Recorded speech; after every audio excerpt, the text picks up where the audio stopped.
성경 보겠습니다. 마가복음 9장 31절 보겠습니다. 강론집 6권에 있으니까요. 14권에 있으니까 못 보시는 분은 들으셔도 될 것 같습니다. 마가복음 9장 31절 읽겠습니다. 이는 제자들을 가르치시며 또 인자가 사람들의 손에 넘기워 죽임을 당하고 죽은 지 3일 만에 살아나리라는 것을 말씀하시는 연고더라. 예수님께서 말씀하셨고요. 이 내용에 보면 제자들을 가르치시죠. 그리고 가르치신 내용이 뭐냐면 인자, 육의 몸을 입고 온 하나님의 아들이 사람들의 손에 넘겨워서 죽임을 당한다는 겁니다. 그러니까 하나님의 아들이 죽는다. 이것도 사실 편안하고 쉬운 말은 아니죠. 그런데 그 다음 죽은 지 3일 만에 살아나리라는 것을 말씀하시는 겁니다. 이게 마가복음 요절입니다. 우리 교재 참조하시면요. 성경 강론 13권 7097에 보시면 제2장 신분에 의한 성취 마가복음 나와 있습니다. 지금 읽었던 요절을 신분에 의한 성취와 연결을 시키는 것이 중요합니다. 그래야 이 요절임을 증명할 수 있으니까요. 가지고 계신 교재를 한번 보시면 마가복음이 전체적으로 세 부분으로 되어 있는데 1장에서부터 5장까지 예수께서 도대체 이분이 본래 어떤 신분이냐 이걸 5장까지 얘기를 해주고 계세요. 그 다음에 6장에서부터 10장까지가 낮아진 신분 이렇게 나옵니다. 본래 신분이 하나님 아들이신데 그러므로 높으시다 이렇게 나오면 참 좋은데요. 이해하기가 낮아진 신분이라고 나오는 거예요. 그래서 이게 벌써 고민을 하고 또 생각을 깊이 해야 되는 이유가 되는 거죠. 그 다음에 11장에서부터 16장에 보면 높아질 신분, 새로 나온 2019년 개론에 보면 높은이라고 나오죠. 어쨌든요, 높아질 신분, 높은 신분에 의해서 당신이 그리스도이심을 성취를 하는 내용입니다. 그럼 이 내용으로 보면 본래 하나님의 아들이신 분이 낮아지셨고, 그 다음에 낮아진 신분을 지나서 바로 높아진 신분, 높은 신분 이렇게 가는 과정을 볼 수 있습니다. 자, 그렇다면 조금 전에 봤던 마가복음 9장 31절을 다시 한번 보게 되면 예수님께서 자기 스스로 가르치신 내용이죠. 내가 죽는다. 이 말 속에 마가복음 두 가지가 다 들어가 있는 거죠. 내가 본래 하나님의 아들인 내가 낮아진다, 죽는다. 그걸 하나님의 아들이기 때문에 그렇다. 그래서 마가복음 이제 오늘 시작해서 마가복음 16장까지 가는 동안에 마가복음 본문이 끝나면 어떤 이제 해석이 자연스럽게 계속 이제 확인을 해 가야 되냐 하면은요. 자연스럽게 되려면 확인을 해야겠죠. 그러므로 예수께서는 하나님의 아들이시다. 이렇게 가는 겁니다. 하나님의 아들, 하나님의 아들의 신분이구나. 이게 마가복음 끝날 때까지 본문 부분도 계속 그렇게 연결이 되면서 결론이 나야 되는 겁니다. 그래서 이분이 높으신 분이다. 높으신 분의 내용을 마가복음 요절과 연관을 시켜보면 죽은 지 3일 만에 살아나리라. 여기에 이제 하나님 아들 되신 것을 확증하는 내용이 나타나죠. 자, 그러면 오늘 마가복음 들어갈 텐데요. 마태복음하고 간단한 연결을 잠시 짓고요. 그 다음에 마가복음의 서론들을 단락별로 체크를 하고 강론집 공부하는 그 중요한 절차들을 공부하고 바로 본문에 들어가서 소개를 드리도록 그렇게 하겠습니다. 마태복음은 제1장이죠. 그러니까 예수에 의한 성취 중에 예수께서 육의 몸을 입고 오신 바로 그 메시아이신 분에 대한 직임을 중심으로 설명해주고 있고 또 기록되어 있는 내용이 마태복음인데요. 바로 직임에 의한 성취입니다. 구약의 예언대로 오신 메시아이므로 선지직과 왕직과 제사장직으로 당신이 구약에 약속한 메시아임을 증명하는 내용이 바로 마태복음입니다. 자, 마가복음으로 넘어갈 때요. 두 가지 연결을 제시하고자 합니다. 본문상에서도 연결이 만들어지고요. 그 다음에 마태복음 전체가 마가복음하고도 연결이 됩니다. 여러 연결을 말씀드릴 수 있겠지만 이 두 가지만 간단하게 말씀을 드리겠습니다. 계속해서 성경 본문을 강론집을 사전 삼아 저희들이 공부하고 또한 확인해 가는 그 즐거움이기 때문에요. 그래서 본문상에 나타난 연결도 이어가고 있고 또 마태복음 전체가 마가복음을 들어가는데 반드시 전제가 돼야 된다. 이게 지금 성경신학이 하나님께서 우리에게 드러내신 것이고요. 이게 역사적으로 없던 최고의 선물을 이 시대에 줬다는 거죠. 그 두 가지만 일단 강조를 하도록 하겠습니다. 그런 면에서 보면 마태복음 마지막 부분에 나타난 본문들은 그 다음으로 넘어갈 때 매우 중요하다고 저는 생각을 합니다. 그러니까 마태복음 마지막 부분이 마태복음에서부터 1장에서부터 시작한 내용들이 어떻게 되는 거니까요? 마치는 거니까. 직임에 의한 성취가 마치는 거기 때문에 바로 그런 부분들에 관심을 가지셨으면 좋겠습니다. 이 훈련이 나중에 성령에 의한 성취, 이른바 서신서에 가면 뭐 1장짜리도 있고 2장짜리도 있고 3장짜리도 있고 그 본문 내용들이 이렇게 많지는 않아요. 그런데 이제까지 하지 못했던 일이 뭐냐면 하나님께서 허락하지 않았던 일이 뭐냐면 그 많은 그 짧고 때로는 약간 긴 뭐 10장을 넘어가는 것도 있잖아요. 뭐 분량을 그렇게 일단 만들어 놨으니까요. 그 서신서들의 연결성, 본문의 연결성에 대해서 하나님께서 이제까지 닫아놨던 거예요. 성경신학이 드러날 때까지. 그런데 그게 너무나 치밀하게 연결이 되어 있어요. 뭐 사도행전 다음에 로마서 다음에 고린도전후서 다음에 갈라디아서 이렇게 넘어가는 내용들이 본문에 들어가면 들어갈수록 이게 중요한 내용인데요. 본문에 들어갈수록 본문에 빠지는 것이 아니라 협소해지는 것이 아니라 어떻게 된다? 넓어진다. 이게 여러분 여호와의 언약과 성취 섭리도를 보는 가장 중요한 방법이에요.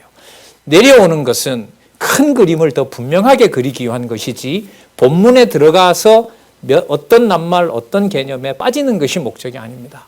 예. 자, 그 두 가지를 생각을 하시면서 마가복음의 개론을 살펴보고요. 마태복음 본문 끝부분을 잠시 보면서 마가복음 본문으로 들어가는 방법을 취하도록 하겠습니다. 7097의 첫 번째 단락에는 지금 소개를 드렸죠. 1장에서 5장까지 본래 신분, 6장에서부터 10장까지 낮은 신분, 낮아진 신분, 11장에서 16장까지 높아질 신분. 자, 이 내용은 이렇게 이루어진 마가복음은 예수께서 무엇을 염두에 두고 말씀하셨고 이걸 나중에 마가로 하여금 기록하게 하셨느냐? 제일 여호와의 언약과 성취 섭리도 제일 바깥 그림입니다. 영원적 언약 성취에 기초를 둡니다. 그럼 두 번째 단락은 이게 다른 책하고 차별이 아주 본질적으로 다르게 되는 건데요. 두 번째 성경 강론집의 두 번째 단락은 뭐냐면 창세전으로 가요. 그러니까 창세전에 계셨던 여호와 하나님의 살아계심으로 가서 그때 그분이 모든 말씀하실 것을 어떻게 해놓으셨다? 확증해 놓았다는 것이 여러분 강론집의 두 번째 단락입니다. 그러니까 보기 싫은 사람은 성경을 보기 싫은 사람 또 성경 강론집을 통해서 성경에 접근하고 여호와 계시, 여호와 살아계신 중심으로 가고 싶지 않은 사람은 성경 강론집 두 번째 단락부터 안 받아들입니다. 못 나가는 거죠. 진도를 내가 못 나가는 거예요. 수없이 반복되지만 창세전 여호와 하나님께서 이러한 증거는 너무나 많이 보셨잖아요. 이러한 증거는 여호와 하나님께서 창세전에 작성하신 영원한 뜻에 따라 언약하신 말씀에 바탕을 두고 있다. 창세전으로 갔습니다.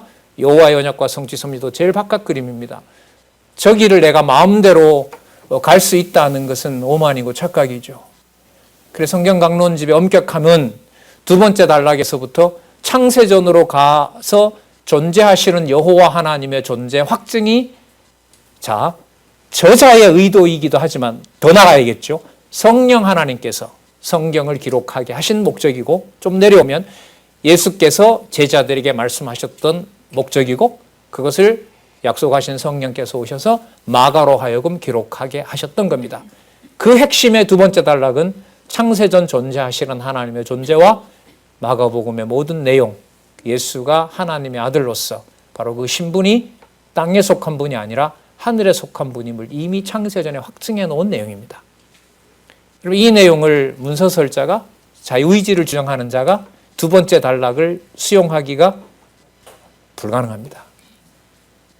그래서 책장을 넘긴다는 것이 성경 강론 전집은 은혜입니다. 읽고 고민하고 되짚어보면 넘어간다는 것이 두 번째 단락에서 부담스러워집니다. 자, 좀 부담스러워지는 자는 증명을 하라는 마음이 생기겠죠. 그 근거가 뭐냐? 이렇게 아마 물을 겁니다. 그러면 자, 언약과 성취 섭리도가 안쪽으로 들어옵니다. 안쪽에 들어오면서 지금 내용이 마가복음이고 이 내용이 예수의 한 성취 신약에 속하기 때문에 구약 전체를 가지고 마가복음을 안내를 해줍니다. 그게 세 번째 단락입니다. 마가복음에 대한 무슨 근거입니까? 구약 근거 이렇게 되는 겁니다. 그래서 눈에 딱 들어오죠. 창세기 1장 28절. 네 번째 줄에 창세기 12장에서부터 36장.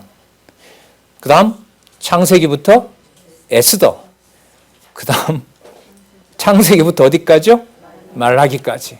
그래서 저희들은 마가복음 16장 갈 때까지 두 가지를 지켜나가면서 공부를 하셨으면 좋겠습니다.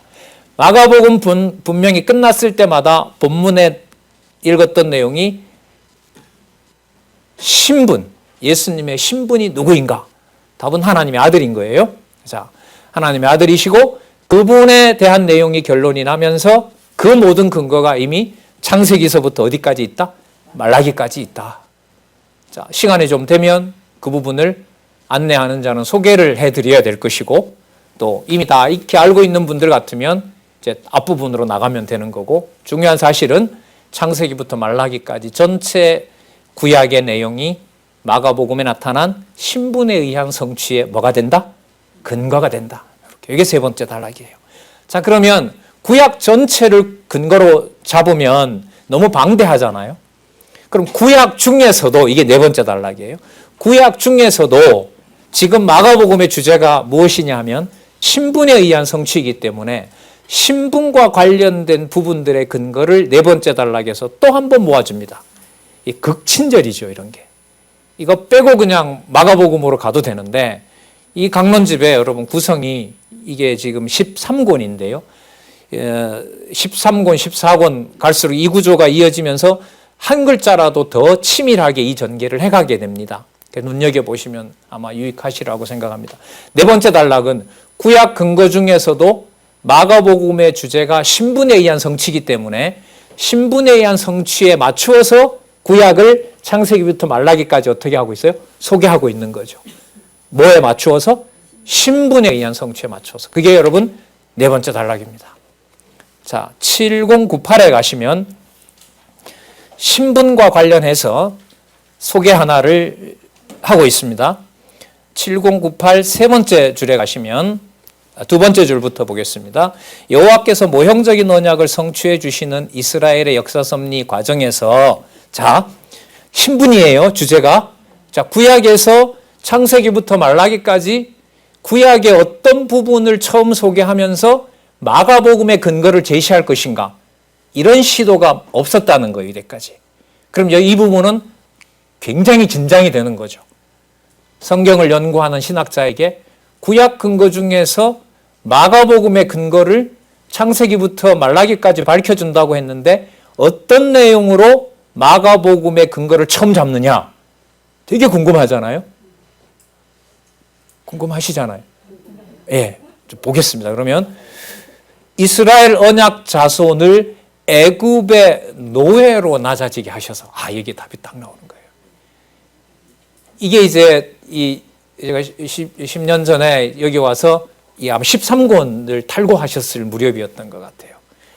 이 맛을 조금 본 터라 교정지를 처음 받았을 때 가장 궁금했던 내용이 마가복음에 들어가서는 혹은 누가복음에 가서는 구약의 내용 어떤 부분을 처음 소개할까?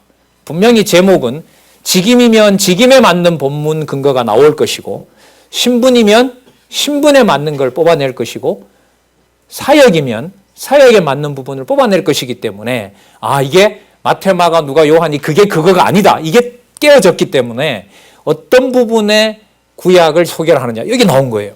언약 자손을 애굽의 노예로부터 낮아지게 하시고 이렇게 나옵니다. 이게 마태복음에 나올까요? 안 나올까요? 다시요. 마태복음의 서론에는 이 부분이 나올까요? 안 나올까요? 안 나올 확률이 99%입니다. 왜? 마태복음은 구약의 내용을 뽑아도 어디에 맞춰서 뽑을 거니까? 그렇죠. 직임에 의해서 뽑을 거니까.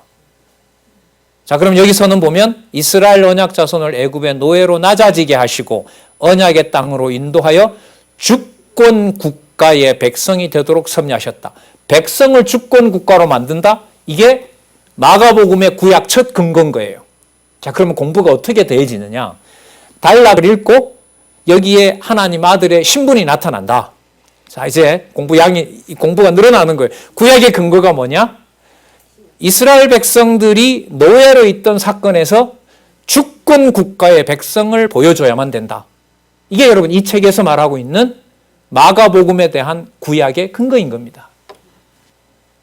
공부에 가장 중요한 게 많은 내용을 머릿속에 다 암기한다고 모든 걸 안다고 하지 않아요.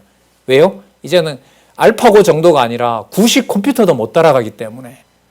여러분들 가지고 계신 스마트폰 안에 몇 초면 다 나오지요? 제가 원하는 정보를 스마트폰에서 요즘 못 찾는 게 없어요.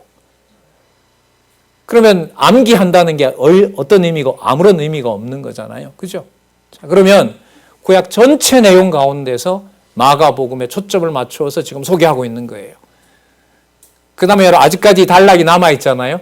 그러니까 주권 국가의 백성이라고 했단 말이에요. 그러면 그 다음 나오는 내용이 일관적이려면 무슨 내용과 연결이 돼야 되냐면 신분은 이미 지나왔어요.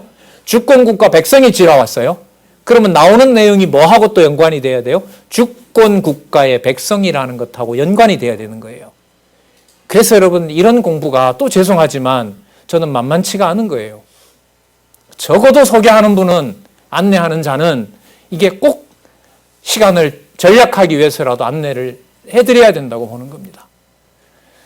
자, 그러면 주권국가의 백성이 무엇인지에 대한 설명을 좀 볼까요? 그 다음 문장. 이러한 구약시대 이스라엘 자손의 모형적인 신분은 신약시대 그리스도의 실체적인 신분에 의한 예표로서의 모형과 그림자다.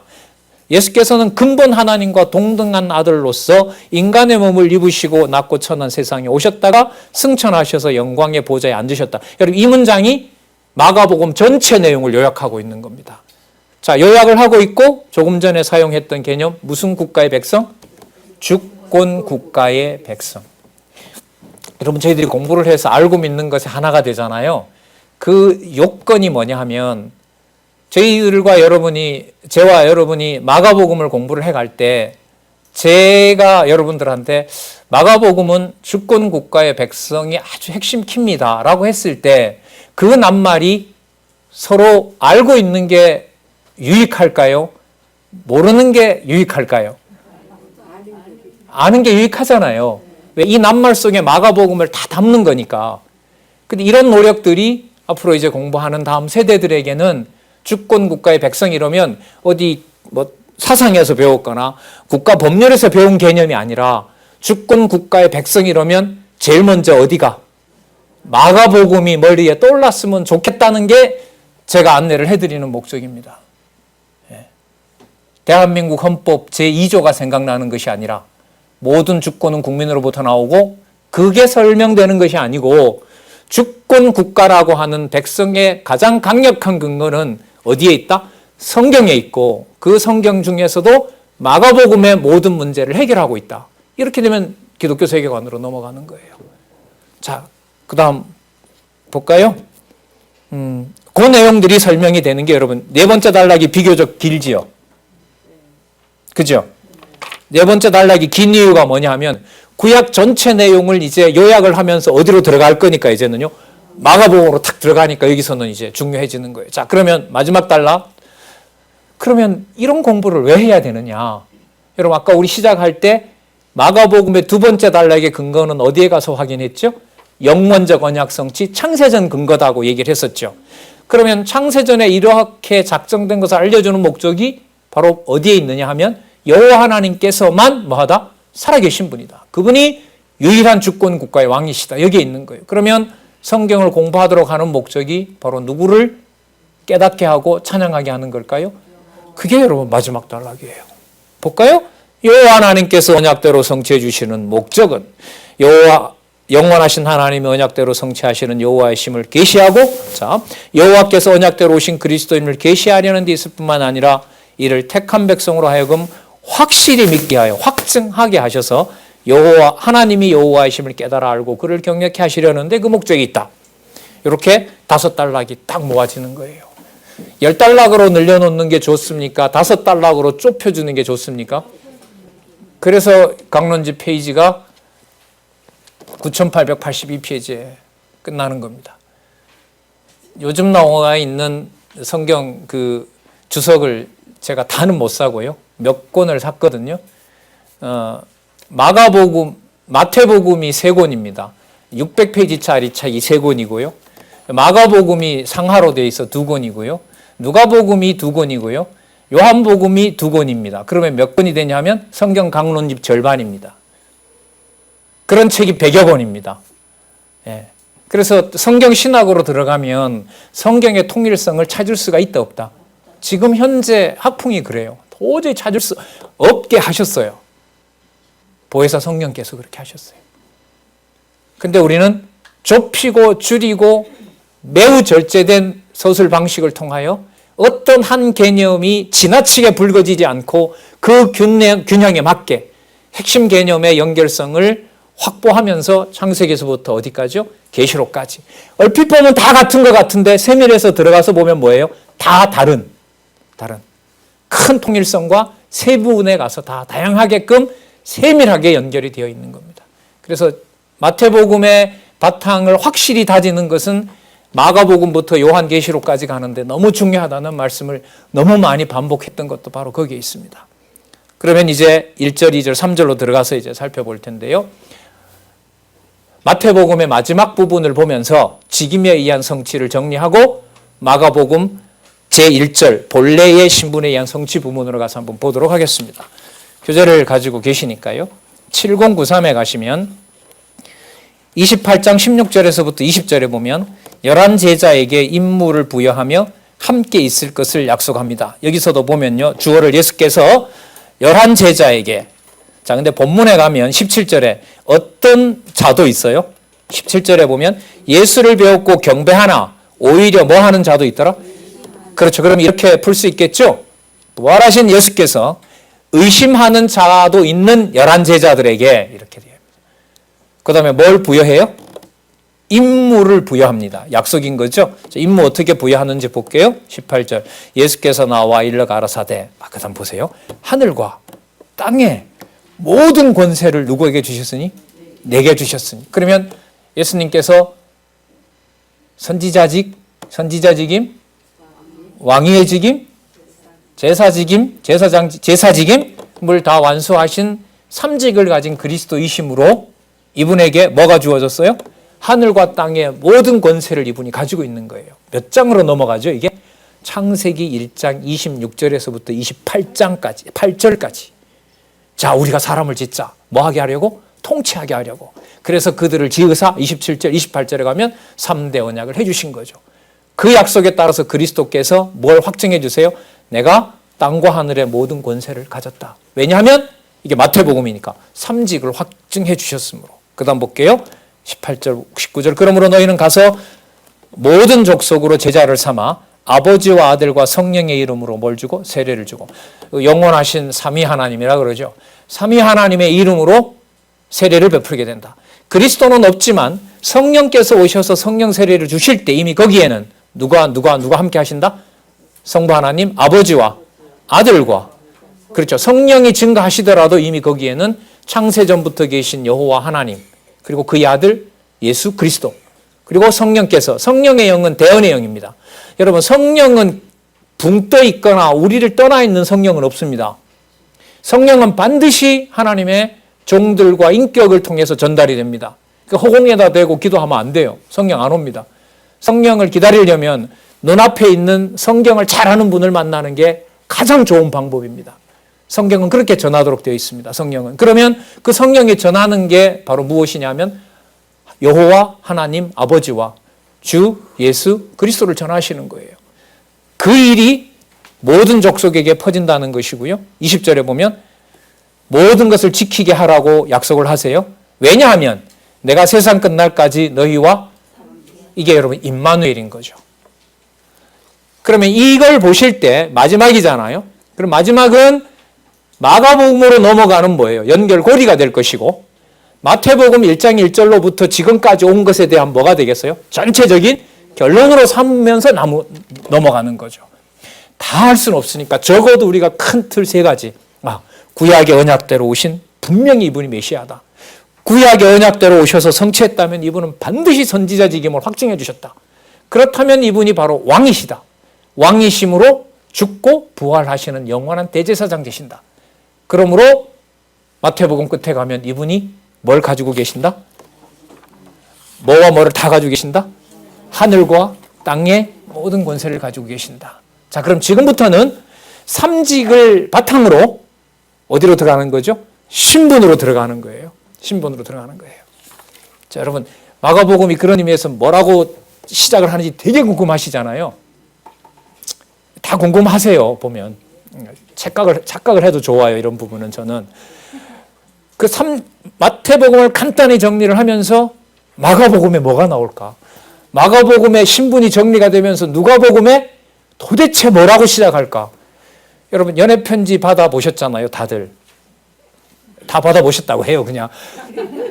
다 받아보고 여러분, 그 마음이 두 번째 장으로 연결이 자연스럽게 됩니까? 억지로 가려고 합니까? 그렇죠. 그 뒷장 가지 말라고 아마 죽을 거예요, 아마. 사랑하는 사람한테서 온 편지라면. 그럼 성경이 그래요.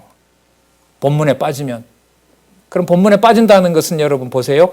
편지 전체를 보려는 거예요. 낱말 하나하나에 매이려는 거예요. 그렇죠. 전체를 보려는 거예요. 여러분, 이걸 누가 하실까요?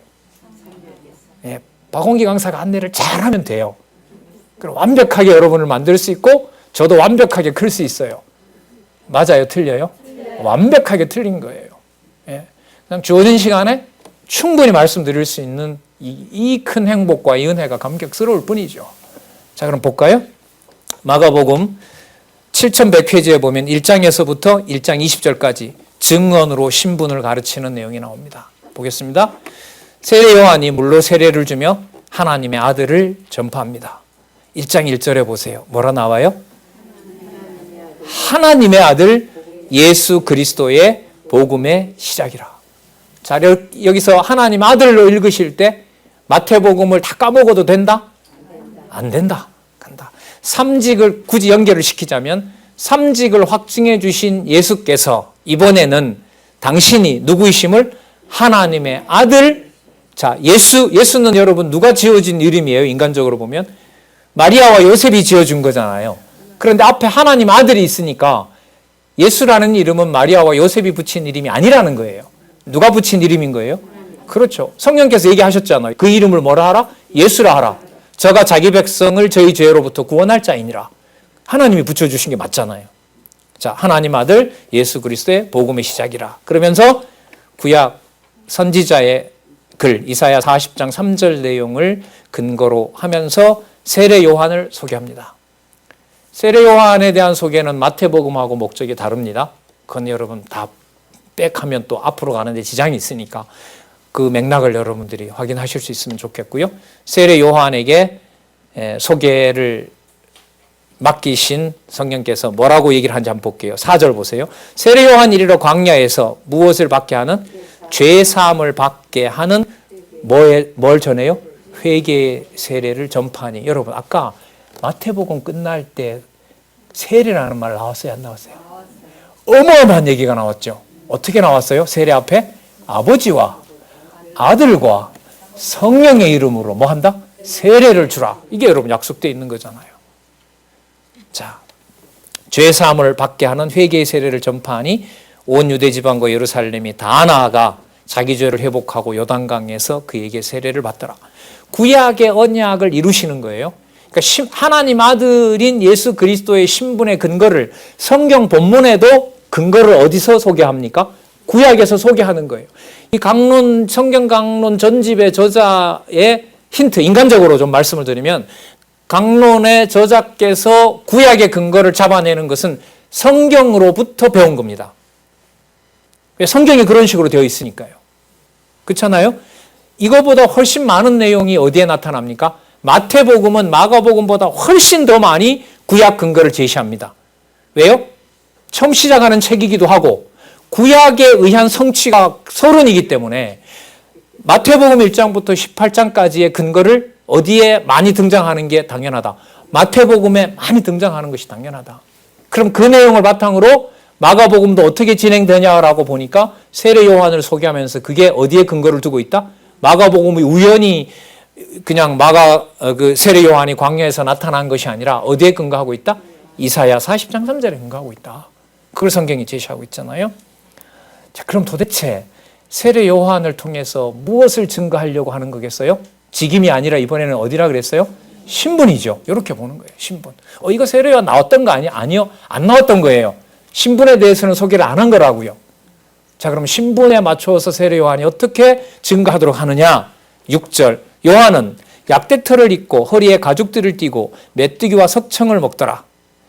여러분 모습이 좀 멋있어요? 멋있지 않아요? 안 멋있죠? 약대털, 가죽, 그 약대털이라는 게 낙타 같은 그런 거잖아요. 그거 이렇게 입었어요. 그 다음에 허리에 가죽띠를 맸어요. 그 다음에 메뚜기와 석청을, 빵도 먹는 게 아니고, 곡식을 먹는 게 아니고, 맨날 뭘 잡아먹어요? 메뚜기 잡아먹고, 그리고 막 이렇게 흩어서 그 꿀 갖다가 먹고요. 이렇게 생활하는 거죠. 그 기이한 모습이잖아요. 그가 왜 그렇게 할 수밖에 없었느냐? 이 말씀을 전파하기 위해서 그래요. 7절에 보세요. 그가 전파해 가로되 뭐라 그럽니까? 나보다 능력 많으시니. 여러분 1장 1절에 나와 있는 하나님 아들 예수 그리스도가 누구냐라고 만약에 묻는다면 본문에서 대답하면 제일 좋겠죠. 성경 본문에서 어떻게 대답을 합니까? 7절에 세례 요한보다 어떤 분? 능력이 많으신 분. 그럼 하나님 아들 예수 그리스도 복음의 핵심은 첫 번째 뭘로 소개되느냐? 세례 요한보다 능력이 많은 분. 자, 그럼 보세요. 여러분, 능력이 많은 분이라는 게 권세를 가지고 있다는 뜻이잖아요. 우리 아까 서론에서 이 저자인 원로께서 소개한 아까 낱말이 하나 있었어요. 마가복음 얘기하면서. 마가복음을 통해서는 어떤 백성임을 알려주려고 그런다? 주권 국가의 백성임을 알려주려고 그런다. 그게 여러분들과 제가 가지고 있는 권세가 맞아요? 아니에요? 맞죠? 누가 주신? 하나님의 아들 세례 요한보다 능력 많으신 분이 주신 권세. 그분이 무슨 국가를 운영하세요? 당신이 운영하는 주권 국가를 운영하세요. 그 백성에 속한 자들을 뭐하러? 불러내러 오신 거예요. 그걸 세례 요한이 와서 뭐 하는 거예요? 미리 알려주고 있는 거예요. 그러면 세례 요한 사건을 마태복음에 나왔던 직임에 또 반복된다 이런 말을 하면 안 되죠. 그 말을 하면 안 돼요. 그래서요, 여러분 사단이 성경 신학을 가장 방해할 때 사용하는 말을 제가 아무리 생각해도 이 말이 맞는 것 같아요. 머릿속으로 뭘 딱 때리냐면 너 공부했잖아 그거. 너 다 알잖아. 그래서 전 이게 사단이 공부를 멈추게 하려는 계략인 것 같아요. 동무이 안 하셔도 되고. 아니 여러분 그런 느낌 없으세요? 오늘 뭔가 이렇게 공부하려고 하잖아요. 마태복음을 안 하고 제가 마가복음으로 넘어오면서 제 속에 어떤 생각이 나냐면요. 야, 너 지난주에 마태복음 공부했잖아. 화요일도 강의했고. 그 말은 결국 뭐 해도 된다는 얘기예요? 버쳐 당장 나오잖아요. 안 해도 되잖아. 이런 거죠. 여러분 이 엄청 전쟁 속에 있어요. 저희들이. 우리로 보면 이렇게 불편한 상황에서 여러분들 몇 달 만에 보니까 너무 좋죠. 너무 좋아요. 그래 여러분 여기에는 꽤 많은 일들이 있었거든요. 이 자리에 여러분 앉아 계시지만 이 공간이 어떻게 될까 싶어서 한 또 서너 달 꽤 많은 일들이 있었어요, 사실. 하나님 물론 지켜주셨죠. 자, 무슨 말씀 드리려고 하냐면 딴 데로 가면 안 돼요. 그 모든 사건들이 성경을 공부해 나가는 쪽으로 눈이 어디로? 여러분 사전을 동반한 강론집을 통해서 점점 성경을 하나님 말씀으로 확증하는 일로 우리를 인도하셨으면 좋겠다는 거죠. 자, 하나님의 세례 요한보다 능력 많으신 분. 자, 그럼 볼까요? 이분이 얼마만큼 능력이 많으신가? 그걸 그분이 그냥 스스로 만들어내는 거냐? 그게 아니에요. 8절에 볼까요? 나는 너희에게 무엇으로? 물로 세례를 주거니와 그는 무엇으로? 성령으로 너희에게 세례를 주시리라. 아까 제3을 받게 하는 회개의 세례를 세례 요한처럼 물에다 집어넣는 것이 아니라 누가 와서 세례를 베푼다? 성령께서 오셔서 세례를 베푼다. 그러니까 이렇게 되면 물에 들어가든 안 가든 상관없어요. 물에 들어가도 성령께서 세례를 주시면 주시는 거고, 물에 안 들어간다 해도 누가 주시는, 성령께서 주시는 세례는 아무런 문제가 없는 거예요. 여러분, 이렇게 시작합니다. 자, 이 부분을 성경 본문 밑에 보면 두 줄로 되어 있어요. 본문은 예수께서 구약의 언약을 성취하러 오신 그리스도이심을 세례 요한이 물로 세례를 주며 하나님 아들을 전파함으로 증거하신 내용이다. 누가 증거하신 내용이다? 예수께서 증거하신 내용이다. 이게 참 중요하죠. 그래서 예수께서 예수님 자기 자신에 관한 이야기를 보여주셨고 들려주셨고, 예수님께서 가셔서 당신이 보내신 보혜사 성령께서 마가로 하여금 기록하게 하신 내용입니다. 그걸 줄이면 예수께서 증거하신 내용입니다. 따라서 성경은 인간의 문서가 아니라 누구의 특별 계시 기록이다? 여호와 하나님의 특별 계시 기록이다. 더 줄이면 누구 계시다? 여호와 계시다. 여호와가 꼭 계신다는 계시다. 여호와 계시다. 이게 여러분 남아있는 시간 동안 하나님께서 진짜 지상의 안전한 국가 대한민국에서 여러분들과 저를 보호하고 있는 너무너무 놀라운 일을 이렇게 몸으로 느끼고 있는 거죠. 숨어서 탈이지 나타나면 다 국가가 고쳐준다는 거 아니에요. 그죠? 네. 그 다음에 여러분 아까 무슨 내용이 여러분 나왔냐면 성령께서 세례를 주신다는 내용이 나왔죠. 그럼 이 내용을 무시하고 그 다음으로 갈까요? 염두에 두고 갈까요? 그렇죠. 그럼 가보자고요. 1장 9절에서부터 15절 세례를 받은 자가 나오네요. 누가 됨을. 그럼 이건 누구 얘기겠어요? 예수님 얘기죠. 그걸 누가 증거해요? 삼위 하나님이 확증합니다. 이거 여러분 아까 마태복음에 나왔잖아요. 그때 아버지와 아들과 성령의 이름으로 세례를 주는 일을 주관하시려면 아버지와 아들과 성령이 함께해서 뭘 보증해 주셔야 돼요? 세례가 그냥 물만 얻는 것이 아니라, 물에 집어넣는 것이 아니라 죄를 진짜 죽이는 누구의 능력이다? 주권 국가의 백성임을 하나님의 아들이신 누가요? 예수께서 하신다는 증명을 확증해 주셔야 될 거 아니에요. 그걸 하늘로부터 오는 음성이 확증하죠. 뭐라고 얘기를 하죠? 볼까요? 10절에 요단강에 나와서 요한에게 세례를 받으시면서 물에서 올라오실새 하늘이 갈라짐과 그 다음 성령의 비둘기 같이 자기에게 내려오심을 보시더니 하늘로서 소리가 나기를 뭐라 그러니까? 너는 내 사랑하는 아들이라. 여러분 마가복음 1장 1절에 하나님 아들하고 이 개념이 어때요? 같아요? 같은 의미예요? 다른 의미예요? 같은 의미죠.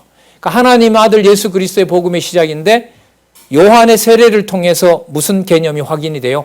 아, 과연 맞구나. 아까 그분이 하나님의 아들이 맞네. 왜? 하나님께서 뭐라고 하니까? 내 사랑하는 아들이라고 했으니까. 그러므로 내가 너를 기뻐하노라 하시니라. 그 다음 또 보세요. 하나님 아들로 확인되셨으면 하나님 아들로서 보호를 하셔야 될 거 아니에요? 그런데 여러분 광야로 몰아내신단 말이죠. 왜 광야로 몰아내시죠? 마태복음에 근거하면 광야로 가셔야 돼요, 이분은. 왜요? 마태복음의 근거를 두면 세례 요한이 광야에 갔기 때문에 선지자처럼 광야에 내몰려야 돼요. 이거 마태복음의 관점인 거고요. 자, 이렇게 달라지는 거예요.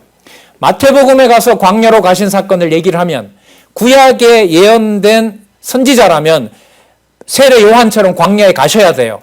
그게 직임이에요. 마가복음에 와서 광야에 가신 이유는 직임과는 상관이 없어요. 그런 목적이 아니에요. 왜 가느냐? 하나님의 아들임으로 광야에 내몰리셔야 돼요. 왜냐하면 아담처럼 어디에서요? 에덴 동산에서 사단으로부터 뭘 당해야 돼요? 시험을 받아야 되기 때문에 그래요. 자, 보겠습니다.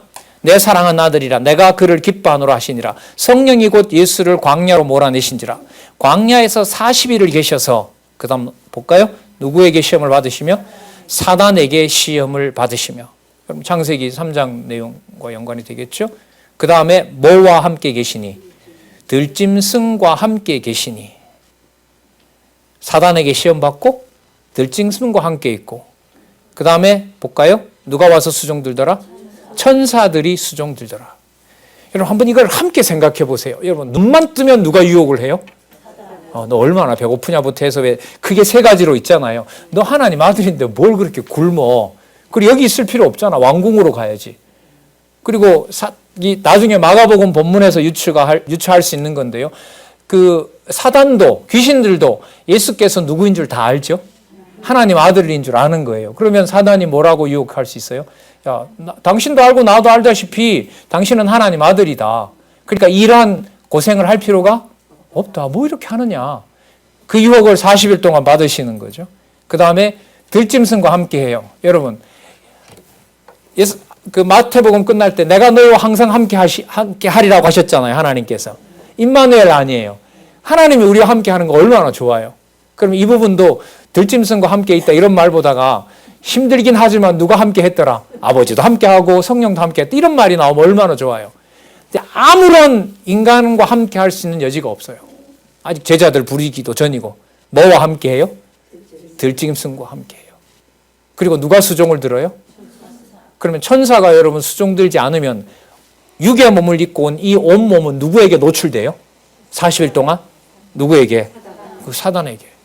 그런데도 사단에게 시험을 당해서 넘어지시는 분이 아니어야죠. 왜요? 아까 우리 지나왔잖아요. 내 사랑하는 아들이었고 하나님의 아들이었고 아까 주석에 의하면 주권 국가의 왕이시기 때문에 이분은 이걸 이겨내셔야 돼요. 여러분 이 말씀을 왜 이렇게 들으냐면 마태복음에 시작하는 직임하고 첫부터 시작하는 내용이 같아 다르다.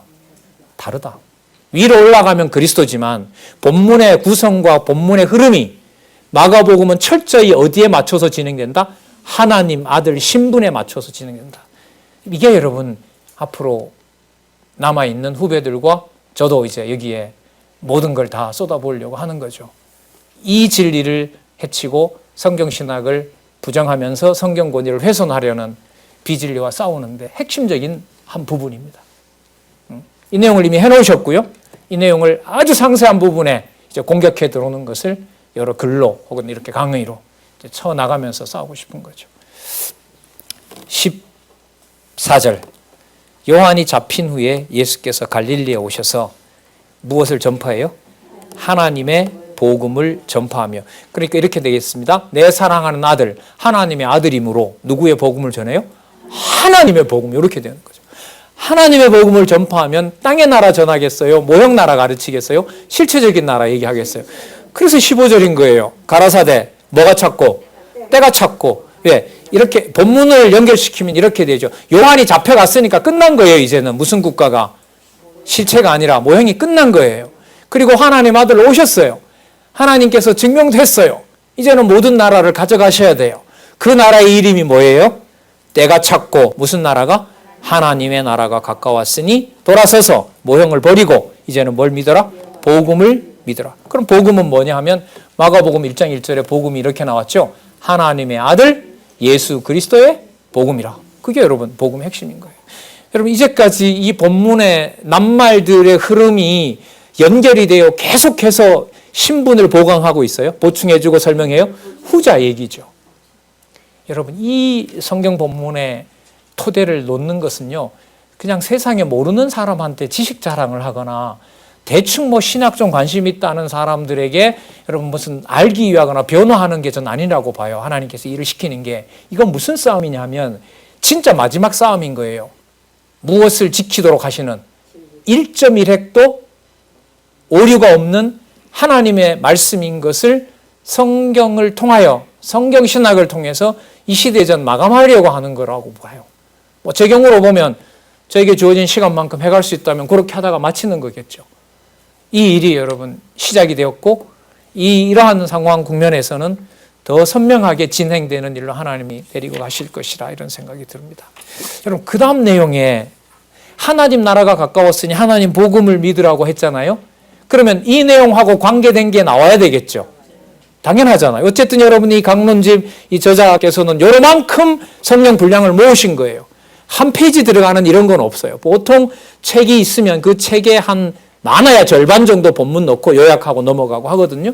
진짜 친절한 거죠. 친절한 배려란 말이죠. 그러면 하나님 나라가 가까웠으니 회개하고 복음을 믿어라.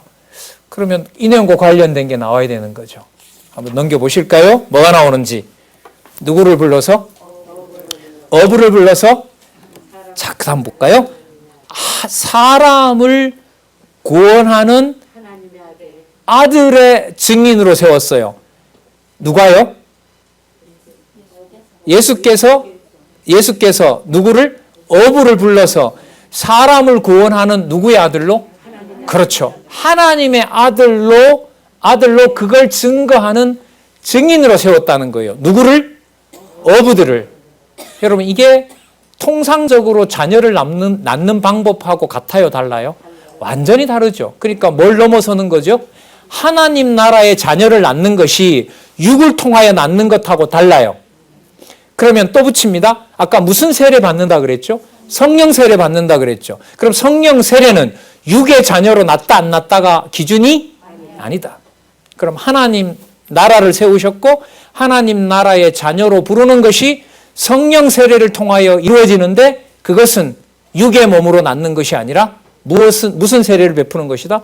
성령 세례를 베푸는 것이다. 그래서 그리스도께서 아버지의 아들로서 제자들을 부른 것은 누구의 아들로 삼는? 하나님의 아들로 삼는다. 무슨 세례를 주시면서?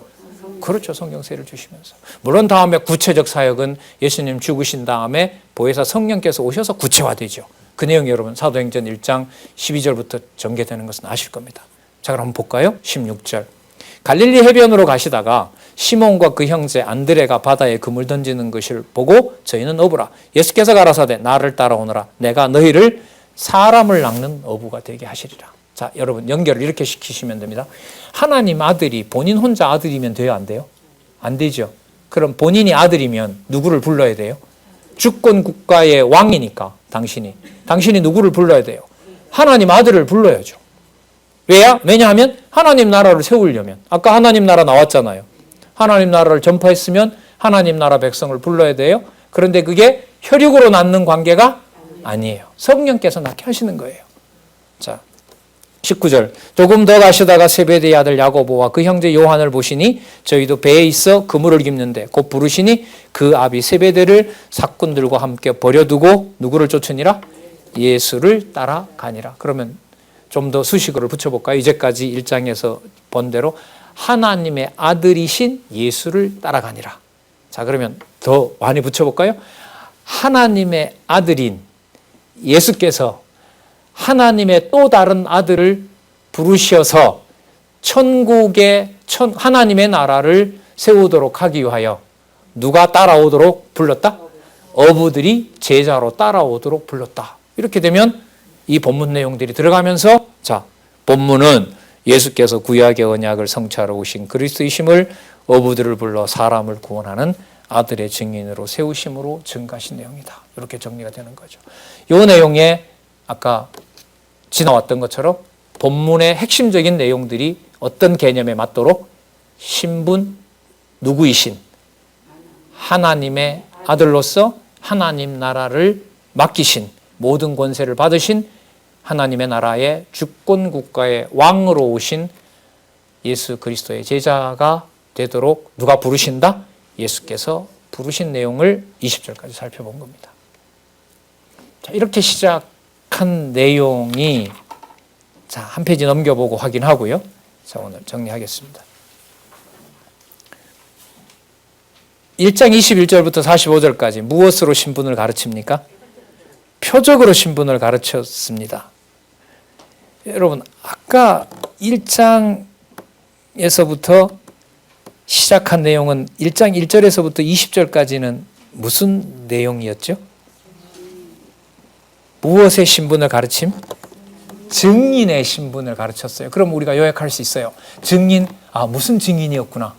세례 요한이 증거했던 누구의 아들? 하나님의 아들이셨구나. 자, 그럼 잘 보세요.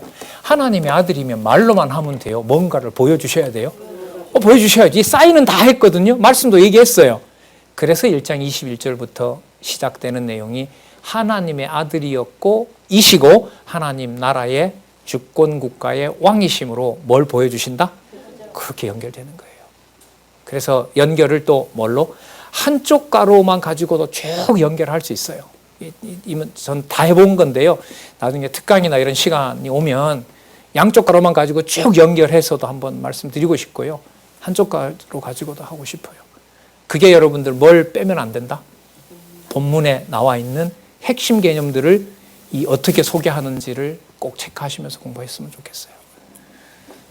자, 도움이 되셨으면 좋겠습니다. 기도하겠습니다. 하나님 아버지, 감사합니다. 진리의 말씀이 오래전 다윗의 고백처럼 꿀송이처럼 단 놀라운 일이 하나님 우리에게 던져졌습니다.